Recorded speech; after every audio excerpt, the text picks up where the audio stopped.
Hello my friends, welcome to comics my life channel. और आज हम आपके सामने पेश करने जा रहे हैं मनोज कॉमिक्स की एक शानदार भूत प्रेत तंत्र मंत्र जादू टोना से युक्त कॉमिक खून की बारिश, जो मेरे बचपन की भी सबसे फेवरेट कॉमिक्स है। तो आप हमारे चैनल पर अगर फर्स्ट टाइम आए हैं तो चैनल को सब्सक्राइब कीजिए ऐसी ऑसम कॉमिक्स के लिए। तो चलिए शुरू करते हैं। खून की बारिश, भूत प्रेत तंत्र मंत्र जादू टोना। खून की बारिश।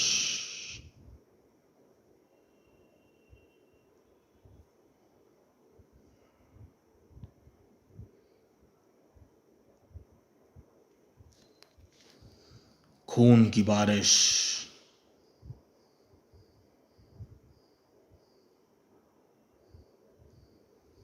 आधी रात का समय था। किशोर लाल क्लब से वापस घर लौट रहा था। अरे, यह सड़क के बीचों बीच कौन पड़ा है? उसके निकट कार रोककर, ओह यह तो बेहोश है। आहा, ओह इसे होश आ रहा है। क्या हुआ बाबा, यहाँ कैसे गिर पड़े? कुछ नहीं बेटा, जरा चक्कर आ गया था। तुम जरा मेरी मदद करो, नज़दीक ही मेरा घर है, मुझे वहाँ पहुँचा दो। किशोर लाल भला व्यक्ति था। वह बूढ़े को उसके घर ले आया। उधर बिस्तर पर लिटा दो मुझे। बेटा जरा उस संदूक में से मेरा कंबल निकाल लो। अच्छा बाबा। जैसे ही उसने ट्रंक खोलकर संदूक कंबल हटाया, ओहो इसमें तो अजीब सी गुड़िया है। वह लगभग 5 इंच की छोटी सी गुड़िया थी। और आश्चर्य की बात यह थी कि वह गुड़िया हीरों की बनी थी। उसके बनाने में 3 बड़े हीरे इस्तेमाल किए गए थे। इन हीरों को तराशकर आपस में इस तरह जोड़ा गया था कि गुड़िया की आकृति बन गई। इस गुड़िया को वहीं रख दो बेटा, यह मनहूस है। यह गुड़िया तुम्हारी है बाबा? हाँ यह मेरी है, मगर यह तो बहुत कीमती है। तुम्हारे पास कहाँ से आई? तुमने ठीक कहा, यह बहुत कीमती है। इसकी कीमत लाखों में मिल सकती है, लेकिन जब इसे मेरे पास आई है मैं बर्बाद हो गया। मेरा सब कुछ तबाह हो चुका है। मैं कुछ समझा नहीं बाबा, मुझे इस गुड़िया के विषय में कुछ बताओ। अगर तुम्हारी यही इच्छा है तो मैं तुम्हें और अपनी इस गुड़िया की कहानी सुनाता हूँ।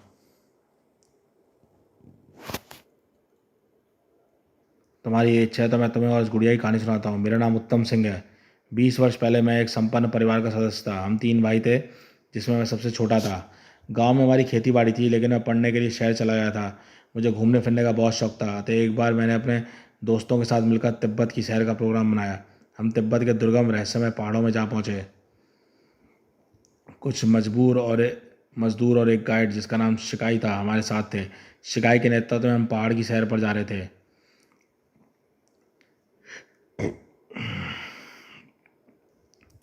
चलते समय हम एक मैदान में पहुंच गए।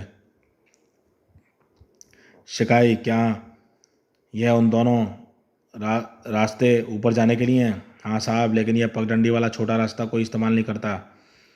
क्यों, उस रास्ते पर क्या है? साहब, यहाँ के लामाओं का मानना है कि यह रास्ता बहुत मनहूस है। इस मार्ग पर एक पहाड़ी गुफा है जिसमें दुर्भाग्य के देवता की मूर्ति स्थापित है। सब बकवास बातें हैं, मैं ऐसी बातों पर विश्वास नहीं करता। हम इसी रास्ते से चलेंगे। नहीं साहब, हम इस मार्ग पर नहीं जा सकते। मैंने बहुत समझाने की कोशिश की,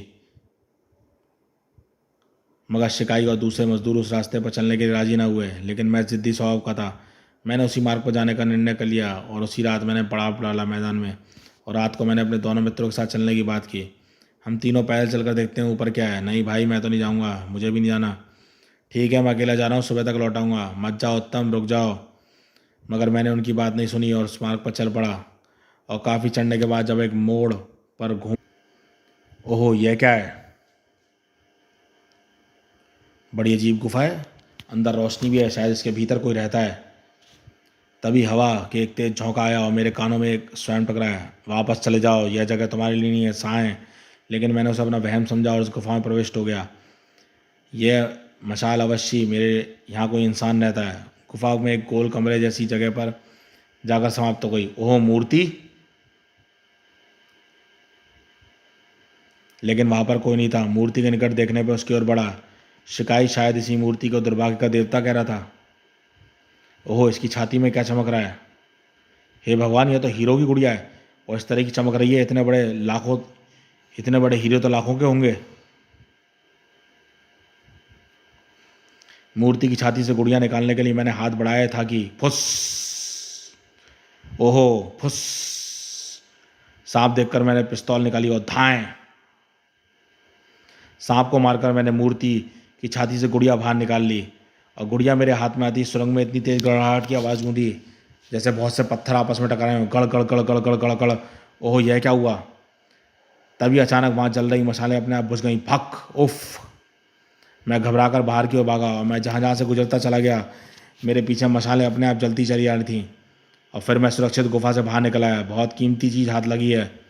गुड़िया पाने की खुशी में मैं मोबाइल से सुरंग में पेश आने वाली रहस्यमय घटनाओं को भूल गया और तुरंत ही अपने कैंप की ओर वापस चल पड़ा।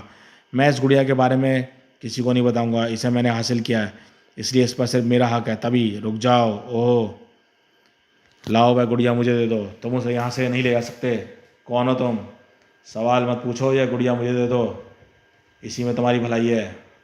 मेरी भलाई तो यह गुड़िया यहाँ से ले जाने में है और उसे बेचकर लाखों रुपया प्राप्त कर सकता हूँ। यह कहकर मेरा रास्ता छोड़ो। उफ! धाड़! उसे गिराकर मैं वहाँ से खड़ा हुआ। रुक जाओ, मेरी बात सुनो। भिक्षु मुझे आवाज़ देता रह गया, लेकिन मैंने मुड़कर कैंप की ओर मुड़कर भी नहीं देखा और मैं गिरता पड़ता कैंप तक आ पहुँचा। मेरे दोस्त मेरी प्रतीक्षा करके जाग रहे थे। उत्तम सिंह, तुम आ गए? हाँ, आ गया। क्या देखा ऊपर आकर? मैंने उन्हें कुछ नहीं बताया और थकान का बहाना बनाकर अपने टेंट में जाकर लेट गया। सुबह होते ही मैं सबसे वापस चलने कहूँगा, क्योंकि इस कीमती गुड़िया को साथ लेकर इन पहाड़ों में भटकना उचित नहीं है। कुछ देर बाद कोई आहट मेरी आंखें खोली। ओह, तुम? हाँ, मैं तुम्हें यह बताने आया हूँ कि सिंघाल ने कड़ी तपस्या की थी, तब उसकी प्रेमिका मोरना उसे मिली थी। तुम मोरना को सिंघाल से जुदा नहीं कर सकते। तुम किस मोरना की बात कर रहे हो? उसी की जिसे तुम सिंघाल की प्रतिमा की छाती से निकाल कर लाए हो। सिंघाल की कहानी बहुत लंबी है, मैं तुम्हें संक्षेप में बता रहा हूँ। उसने पूरे जीवन मोरना को चाहा, लेकिन हीरे जैसी मोरना कुरूप सिंघाल को आकर्षित नहीं हुई। तब सिंघाल ने प्रार्थना की कि मोरना उसे मिल जाए, चाहे उसका जीवन छीन लिया जाए। फिर मोरना उसे मिल गई, लेकिन वह स्वयं पत्थर बन गया। तब मोरना भी गुड़िया बनकर उसकी छाती में समा गई। तुमने मोरना को सिंघाल की छाती से निकाल कर घोर पाप किया है। उसे वापस कर दो। बंद करो यह बकवास। मेरे पास कोई मोरना वोरना नहीं है। निकल जाओ यहाँ से, वरना गोली मार दूंगा। ठीक है, मैं चला जाता हूँ, मगर इतना सुन लो कि सिंघाल दुर्भाग्य का देवता है। तुमने उसका दिल चुराया है, वह तुम्हें चैन से नहीं रहने देगा। तुम्हारी बेहतरी सीमा है कि तुम उसे वापस कर दो। निकल जाओ यहाँ से, मैं तुम्हारी बकवास नहीं सुननी। जाता हूँ, मगर तुम सिंघाल के कहर से बच नहीं पाओगे। फिर मैं अपने साथियों के साथ वापस आ गया। वापस आकर मैं सीधा अपने भाइयों से मिलने कहाँ पहुँचा। तिब्बत से हमारे लिए क्या लाए चाचा? हीरो की गुड़िया लाया हूँ। क्यों बच्चों से मजाक कर रहे हो देवर जी? मेरी अच्छी भाभीियों, मेरे पास सचमुच हीरो की एक गुड़िया है। भला हीरो की गुड़िया भी कहीं होती है? और मैंने गुड़िया दिखाई। अरे हाँ, ये तो सचमुच हीरो की है। तो मैं कोई झूठ बोल रहा था भैया? यह तुम्हें कहाँ से मिल गई? बस मिल गई, कभी फुर्सत में इसके मिलने की कहानी सुनाऊंगा। लाओ, अब इसे मुझे दे दो। उस रात मैं अपने कमरे में सोया हुआ था। धड़ धड़। उत्तम, दरवाज़ा खोलो। यह तो अमर भैया की आवाज़ है। क्या बात है भैया? उत्तम, तुम जो गुड़िया लाए हो वह मनहूस है, उसे यहाँ से निकाल दो। यह क्या कह रहे हो भैया? तुमसे किसने कहा कि गुड़िया मनहूस है? उस गुड़िया के घर से निकाल दो। उत्तम, मैंने भी बड़ा डरावना सपना देखा। सपने में एक भयानक शक्ल के आदमी ने मुझसे कहा, उस गुड़िया को घर से निकाल दो। उस गुड़िया को कारण तुम्हारे परिवार पर मुसीबत आने वाली है। तुम भी अजीब हो अमर भैया, सपना देखकर डर गए। जाओ, जाकर सो जाओ, कुछ नहीं होगा। उत्तम, सुनो तो, लेकिन मैंने दरवाज़ा बंद कर दिया था। अगले दिन जब अमर भैया खेत पर गए, अरे ये हमारे खेत में किसका बैला घुसा है? ए हिस भाग! मगर बैल ने भागने की बजाय पलट कर हमला कर दिया। घूं घूं घूं। ओह, यह तो बिगड़ गया है। घबराहट में अमर भैया को ठोकर लगी। आहा, धाड़! और खचाक! आई! अमर भैया की लाश जब घर पर आई तो कोहराम मच गया। स्वामी! अपने भाई की दर्दनाक मौत से मैं दुर्घटना मात्र समझा। और इसके एक सप्ताह बाद, गोपाल, मैं किश्ती पानी में छोड़कर आता हूँ। लेकिन किश्ती पर पैर छोड़ते शंकर का पाँव फिसला और आई! घबरा मत शंकर, मैं आ रहा हूँ। गड़प! छपाक! गोपाल थोड़ा बहुत तैरना जानता था, मगर शंकर ने उसे कुछ इस तरह से पकड़ लिया था, वह भी गोते खाने लगा। गड़प गड़प! और वह दोनों डूब गए। घबराहट में अमर भैया को ठोकर लगी। आ धाड़! और खचाक! आई! अमर भैया की लाश जब घर आई तो कोहराम मच गया। स्वामी! क्षमा चाहते हैं, ये पेज रिपीट हो गए इसमें। उसे पकड़ लिया और गोता खाने लगा। गड़प गड़प! ये दोनों डूब रहे थे और वे दोनों डूब गए। अपने मासूम भतीजों की अर्थियों को कंधा देते हुए मुझे उस गुड़िया की मनुष्यता का विचार नहीं आया था। और कुछ दिन बाद रतन भैया मेरी दोनों भाभीियों के साथ ट्रैक्टर पर अपनी ससुराल जा रहे थे। और एक मोड़ पर ओहो वह स्टीयरिंग का नियंत्रण खो बैठा। आई तड़ाम आई आ आए हाय हाय। तीनों में से एक भी जीवित नहीं बचा था। इस घटना के बाद मैं बिल्कुल टूट चुका था और एक सुबह गांव का जमींदार मेरे पास आया और उसने मुझे कुछ कागजात दिखाए। तुम्हारे भाइयों ने अपनी ज़मीन और यह मकान मेरे पास गिरवी रखकर एक बड़ी रकम उठाई थी। अब वह दोनों तो रहे नहीं। तुम मेरा कर्ज चुका दो, फिर ज़मीन और मकान का कब्ज़ा मुझे दे दो। और कर्ज चुकाने के बाद मेरे पास रकम तो थी नहीं। अब गांव में मेरा कोई रह भी नहीं गया था, इसलिए मैंने ज़मीन और मकान ज़मींदार के हवाले कर लिया। और लेकिन उस रात जब मैं सो रहा था, धड़ धड़ धड़, ओह कोई खिड़की पर है। मैंने उठकर खिड़की खोली। अरे यहाँ तो कोई नहीं है। तभी हा, कैसे हो उत्तम सिंह? तो तुम? हाँ, मैं तुम्हारी बर्बादी का तमाशा देखने आया हूँ। याद है ना, मैंने कहा था मोरना जिसके पास रहेगी वह बर्बाद हो जाएगा। मोरना? हाँ उत्तम सिंह, वह तुम्हारे पास रहेगी, तुम्हारी मुसीबतें ख़त्म नहीं होंगी। उसे वापस पहुँचा दो, इसी में तुम्हारी भलाई है। वह भिक्षु अचानक गायब हो गया था। ओहो चला गया। और पहली बार मुझे महसूस हुआ कि गुड़िया वाकई में मनहूस थी। यह सब उसी मनहूस गुड़िया के कारण हुआ है। मैं इसे अपने पास नहीं रखूँगा, कल ही शहर जाकर किसी के हाथों बेच दूंगा। अगले दिन मकान ज़मीन जमींदार सौंप कर मैं शहर चला गया और सीधा एक जौहरी की दुकान पर गया। ओहो, यह तुम्हारे पास कहाँ से आई? कहीं से भी आई हो, तुम इसे खरीदोगे या नहीं? मैं चोरी का माल नहीं खरीदता, भाग जाओ ऐसे। यह चोरी का नहीं है भाई, मेरी अपनी है। मैं आजकल मुसीबत में हूँ, इसलिए इसे बेचना चाहता हूँ। और इस जौहरी ने मेरी मजबूरी का पूरा पूरा लाभ उठाया। अच्छा ठीक है, मैं इसे खरीद लेता हूँ, लेकिन 50,000 से रुपये से ज़्यादा नहीं दे पाऊँगा। 50,000? इस हालात में मेरे लिए 50,000 भी बहुत थे। उस मनहूस गुड़िया से पीछा छूट रहा था, इसलिए मैं राज़ी हो गया। उसी रात जब जौहरी दुकान से अपने घर लौट रहा था, आज बहुत बढ़िया और असली चीज़ हाथ लगी है। असली हीरों की गुड़िया लाखों रुपए की बिकेगी। कल से ही उसके लिए ग्राहक की तलाश करता हूँ। तभी ओह यह कौन है? चर चर, तू अपनी मौत खरीद कर ले जा रहा है मूर्ख। यह गुड़िया तेरी बर्बादी का कारण बन जाएगी। चाहे से उत्तम सिंह को वापस कर दे। क्या बक रहे हो, कौन हो तुम? मैं सिंघाल का सेवक हूँ। इस वक्त उसकी प्रेम का मोरना इस वक्त तेरे पास है, इसलिए तुझे चेताने आया हूँ कि तू नष्ट हो जाएगा। अगर बर्बादी से बचना चाहता है तो हीरे की यह गुड़िया उत्तम सिंह को लौटा दे। मगर जौहरी ने भिक्षु की बातों पर ध्यान नहीं दिया और गाड़ी आगे बढ़ा दी। पागल है साला। मगर इसे कैसे पता चला मैंने कोई गुड़िया खरीदी है? मेरी बात मान ले मूर्ख। और इसी रात जब जौहरी अपनी स्टडी में बैठा कुछ हिसाब किताब कर रहा था, टप टप टप टप, ओहो ओहो ये खून कहाँ से आएगा? तभी आई सरला। तभी बेडरूम पहुंचा। स्वामी मुझे बचाओ, हे भगवान, यह क्या हो रहा? सरला मुझे बचा लो स्वामी, पता नहीं क्या खून क्यों निकल रहा है। तभी कमरे में सर गुजा। यह खून नहीं, सिंगाल के आंसू हैं। यह मोरना की जुदाई क्या होकर खून क्या शुरू हो रही है? ओहो यह कौन बोल रहा है स्वामी? अभी भी समय है, मेरी बात मान लो जौहरी। गुड़िया उत्तम सिंह को वापस कराओ। ओहो तुम तो वही हो। भिक्षु के प्रकट होने की सरला के हाथों से बने रहने पर खून थम गया था। स्वामी मैं ठीक हो गई। सिंघाल ने तुम्हें एक अवसर दिया है जौहरी। सुबह तक तुमने गुड़िया उत्तम सिंह को वापस न की तो खून फिर से बहने लगेगा और फिर एक मौत, फिर मौत, सिर्फ मौत। नहीं, मैं वो गुड़िया वापस कर दूंगा। तो जाओ अभी जाकर उस गुड़िया को वापस कराओ। उत्तम सिंह का पता तुम्हें मैं बताता हूँ। मैं एक होटल में ठहरा हुआ था। आधी रात के साथ जौहरी वहाँ पहुँचा और गुड़िया मेरे बेड पर फेंक दी। संभालो इस खूनी गुड़िया को और मेरी रकम वापस करो। उसने मुझे अपने साथ घटी घटनाएं सुनाई थी। बस तब से यह मनहूस गुड़िया मेरे पास है। मेरी समझ में नहीं आता है मैं इसका क्या करूँ। इसका पीछा छुड़ाने के लिए मैंने कई बार इसे गटर में फेंका, समुद्र में डाला, लेकिन हर रात यह अपने आप मेरे पास पहुँच जाती थी और अधेड़ उम्र में बूढ़ा हो गया हूँ। किशोर लाल की इस कहानी पर विश्वास नहीं आया और उत्तम सिंह को दीवाना समझते हुए उसने कीमती गुड़िया को हासिल करने का मैंने मन बना लिया। सुनो बाबा, अगर तुमने इस गुड़िया से इतने ही परेशान हो तो इसे मुझे दे दो। मेरी कहानी सुनने के बाद भी तुम इस मनहूस गुड़िया को ले जाना चाहते हो? हाँ बाबा, और मैं तुम्हें इसकी कीमत भी दूंगा। मेरे पास इस वक्त जितनी भी रकम है सब तुम ले लो, ठीक है? किशोर लाल ने अपनी जेब खाली कर दिया और गुड़िया लेकर रवाना हो गया। वह बूढ़ा सचमुच पागल था। कहीं से उसके हाथ या गुड़िया लग गई होगी और दीवानापन में उसने मुझे इसे मनहूस समझ लिया होगा। खैर जो भी है, यह गुड़िया मेरी है। मैं इसे बेचकर तगड़ा धन कमाऊंगा। तभी तुम बहुत मूर्ख हो किशोर लाल। हाँ कौन हो तुम? तुमने मुझे पहचाना नहीं? मैं दुर्भाग्य के देवता सिंघाल का सेवक हूँ। उत्तम सिंह ने तुम्हें मेरे विषय में बताया था ना? ओहो तो वह बूढ़ा सच कह रहा था। और यह सच जानकर भी तुमने सिंघाल की प्रेम का अगर बुरी नजर डाली तो मैं इसकी सजा मिलेगी।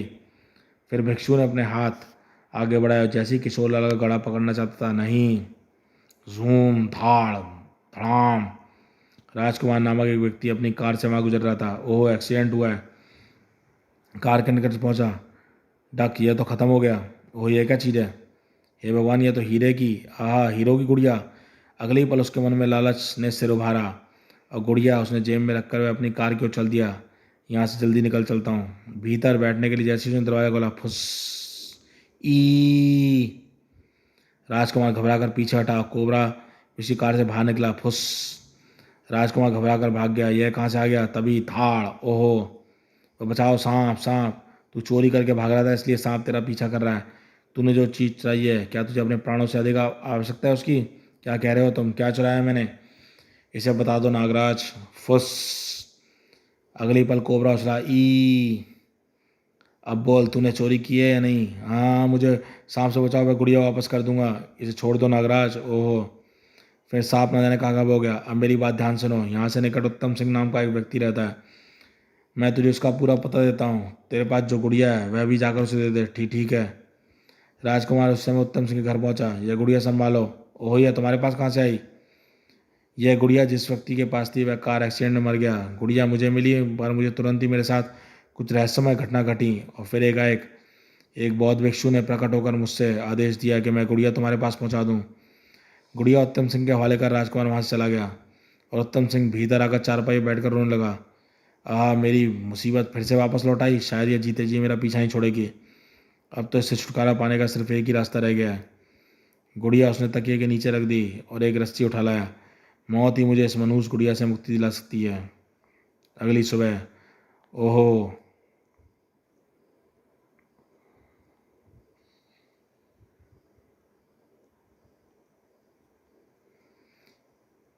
कुछ ही देर में P P P P P P P P घर की तलाशी लेते हुए जैसे ही इंस्पेक्टर ने चारपाई पर रखा तकिया हटाया, अरे यह क्या है? इंस्पेक्टर ने तुरंत ही समझ गया कि कोई अमूल्य चीज थी। उसने चुपके से गुड़िया अपनी जेब में रख ली। दोपहर को घर पहुंचकर इंस्पेक्टर विक्रम सिंह ने गुड़िया को अपनी जेब से निकाला। इतनी कीमती चीज उस बूढ़े के घर में कहाँ से आई? यह तो लाखों का माल है। अगर इसे हिंदुस्तान से बाहर ले जाकर बेचा जाए तो वारे न्यारे हो जाएंगे। हांगकांग में इसकी अच्छी कीमत मिल सकती है। अगले दिन इंस्पेक्टर विक्रम ने नौकरी से छुट्टी ली और हांगकांग के लिए रवाना हो गया। उस रहस्यमय भिक्षु ने विक्रम सिंह के विमान को उड़ते देखा और मुस्कुरा पड़ा। मोरना ने अपनी वापसी की यात्रा आरंभ कर दी है। हांगकांग पहुंचकर विक्रम सिंह वहां के एक अपराधी चौंग से मिला। मेरे पास एक हीरो की बनी एक गुड़िया है जिसे मैं बेचना चाहता हूँ। गुड़िया दिखाओ। गुड़िया देखकर चांग की आंखें फैल गईं। ओह, बहुत शानदार चीज़ है। क्या कीमत चाहते हो? 5 लाख अमेरिकन डॉलर। यह तो बहुत ज़्यादा है। मैं 1 लाख दे सकता हूँ। तुमसे सौदा नहीं पटेगा। अब विक्रम सिंह वापस चल दिया। उसे वापस जाते ही चौंग ने टेलीफोन उठाकर किसी को आदेश दिया। एक हिंदुस्तानी अभी भी मेरे घर से बाहर निकला है। उसके पास एक कीमती गुड़िया है। उसे घेर कर गुड़िया छीन लो। Okay boss. विक्रम सिंह एक गली से गुजर रहा था। ओहो, वह गुड़िया निकालो। वो तो एक गुंडे चांग ने भेजे हैं। विक्रम सिंह खूब लड़ना जाता था। ढिशुम, आहा, ताड़, अयई, याहू, ओहू, धाड़। विक्रम सिंह ने उन दोनों में से गुंडे को पकड़कर उठाया और उसके साथियों को उछाल दिया। धाड़। फिर उसने पलटकर भागना चाहा, लेकिन आहा, खचाक, मर गया साला। और कुछ ही देर में गुड़िया चांग के हाथ में थी। हाँ, 5 लाख डॉलर मांग रहा था साला। और जब उसकी गुड़िया प्राचीन कलाकृतियों के दलाल को दिखाई, वांचू देखो क्या शानदार चीज़ लाए हैं, उसे बिकवा दो। सचमुच शानदार है, लेकिन इसका ग्राहक आसानी से नहीं मिलेगा। क्यों नहीं मिलेगा? इतनी महंगी चीज़ खरीदना हर किसी के बस का नहीं है। मैं तुम्हारी ये गुड़िया बिकवा सकता हूँ, लेकिन इसके लिए सिंकियांग जाना होगा। सिंकियांग वह तो तिब्बत में है। हाँ, वहीं एक व्यापारी रहता है जो प्राचीन कलाकृतियों की मुँह मांगी कीमत देता है। अगर तुम कहो तो मैं यात्रा का प्रबंध करूँ। अच्छी कीमत पाने के लालच में सिंकियांग जाने के लिए राजी हो गया। हेलीकॉप्टर द्वारा सिंकियांग के लिए रवाना हुआ। हेलीकॉप्टर का किराया मैं तुम्हारे कमीशन से काट लूँगा वांचू। ठीक है। लंबी यात्रा के बाद हेलीकॉप्टर तिब्बत के पहाड़ों के ऊपर पहुंचा। तिब्बत के पहाड़ सारी दुनिया में प्रसिद्ध हैं। हाँ, इन पहाड़ों से सैकड़ों रहस्यमय कहानियाँ जुड़ी हैं। हम कब तक सिंकियांग पहुंच जाएंगे? तुम नहीं, सिर्फ मैं पहुंचूंगा। लाओ वे गुड़िया मुझे दे दो। वांचू, क्या तुम पागल हो गए? गुड़िया निकालो वरना शूट कर दूंगा। अच्छा, देता हूँ। फिर अचानक चांग ने उसके लेवारों पर हाथ डाल दिया। कमीने, ओहो। दोनों ही पिस्तौल में संघर्ष कर रहे थे कि ओहो, उफ। अचानक धाए, ई, पायलट के मरते ही हेलीकॉप्टर बेकाबू हो गया, घर घर घर घर, ओ आई आई। फिर एक ऊंचे पहाड़ की चोटी से टकरा गया, धाम। हेलीकॉप्टर का मलबा सिंघाल की गुफा के बाहर आकर गिरा था। चांद की जेब से वह गुड़िया भी निकलकर बाहर आकर गिरी। तभी गुफा के मुहाने पर भिक्षु आया। ओह, मोरना लौट आई और गुड़िया उठाकर वह गुफा के भीतर आ गया और सिंघाल की छाती में स्थापित कर दी।